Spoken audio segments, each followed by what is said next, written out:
We have spoken with several of the developers and some of the opponents of the 8 casino proposals that are competing for one of 3 licenses that will be granted later this year. As part of the application process, each proposal has to undergo a series of public hearings, and ahead of today's hearings on the Metropolitan Park casino proposal out in Queens, union members gathered to rally in support of the plan.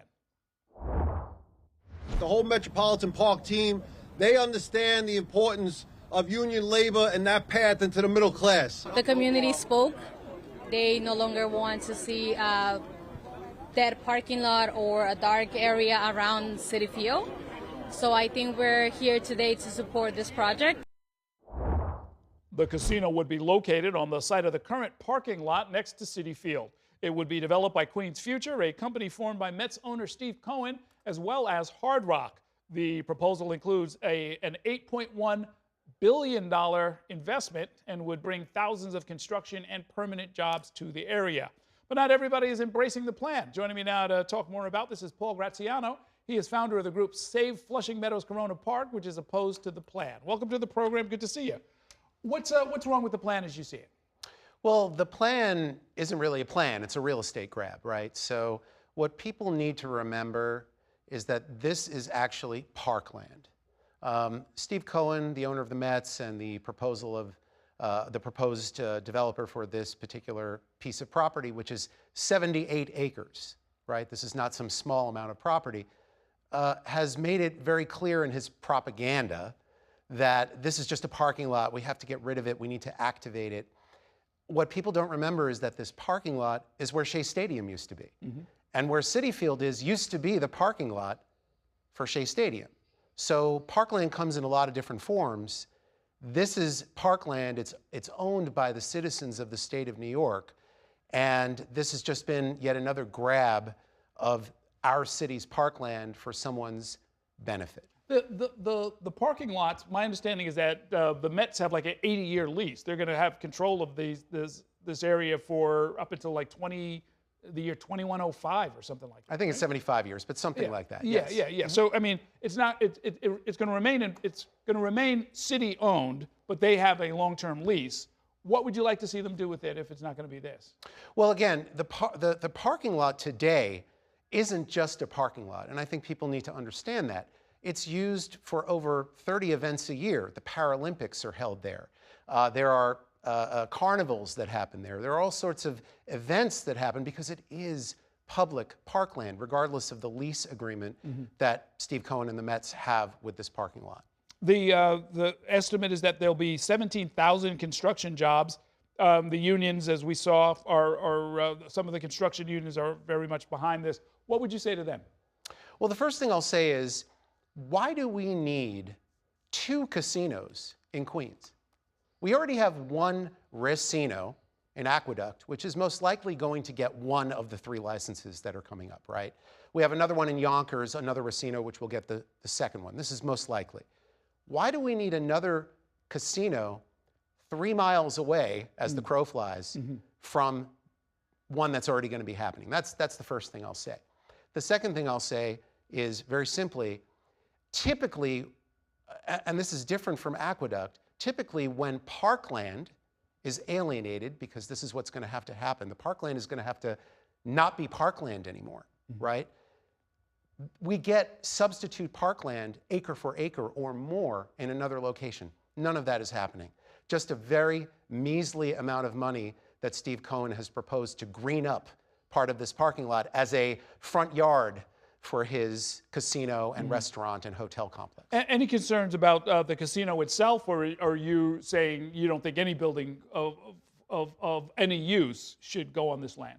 Well, first of all, parkland is parkland, right? So again, this would change it from not being, it will no longer be parkland. That's the first thing.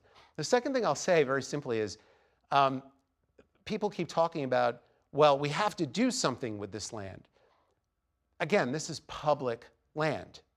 This will become private land. It may still be city-owned land, but it will have a lease as just city-owned land versus city parkland. And I think that's really important to understand. It is a removal of something for the common good. Well, I mean, as it is now, the Mets and Steve Cohen could put anything or nothing there. No, they cannot. For many years, right? They can't. The only thing that's allowed on that site today would be a one-story retail store. I'll just very quickly say, a decade ago, when the Wilpons owned this property and the related companies were wanting to work with them in partnership, they wanted to build the largest mall in New York City. I remember the proposal, Correct. yes. And I was one of the 27 plaintiffs that was opposed to that mall. Why did they lose? Because the City Planning Commission and the mayor at the time, Bloomberg, and then de Blasio, came in and said, oh, no, Robert Moses wrote in the lease that they could build a retail there. Well, what Robert Moses said was you can build a one-story, 10,000 square foot retail store for Mets memorabilia. And they wanted to build a 1 million square foot mall. So we went to court for 5 years, and the judges agreed with us. The courts agreed all the way to the top that this was, again, stealing public parkland. Okay. And replacing it. You keep saying parkland. If anybody goes out there and looks at it, it looks like a parking lot, right? Again, I mean, it's asphalt. I get it. Legally, it's parkland. It's designated as parkland, but it's a parking lot, and it will be under the control of the Mets for the next 75 or 80 years. Is there any scenario where anything gets built there that's to your satisfaction? Well, again, as I said, it's being used 30 days a year for other events, right? That won't be possible. So that's your answer. That like if people want to come and like do little stuff in a parking lot, that's it's what not it should stuff in a parking lot. When you're having Paralympics, that's not stuff in a parking lot. When you're having carnivals, where thousands and thousands of people come to a carnival, that's not just a little thing in a parking lot. It's open space. It may not be beautiful green open space, but nothing is stopping Steve Cohen from greening up 20 acres of that parking lot today. He has stated very clearly, unless I get my casino, I will not spend the paltry $10 million of my $8 billion program. In our last minute, there seems to be a split decision by some people in the local delegation who are involved in the Community Advisory Committee. Senator Jessica Ramos has already said she's not going to support it. She has an appointee. John Liu, the other senator, says he does like the idea. What's your sense of how all of this is going to work out?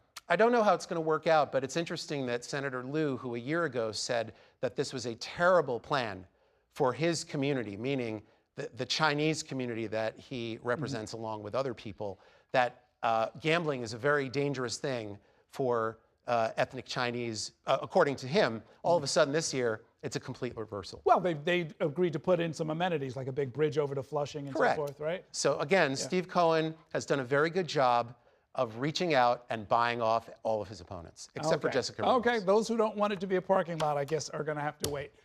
We will see how all of this works out. We'll wish you the best of luck. We'll see how the vote goes down.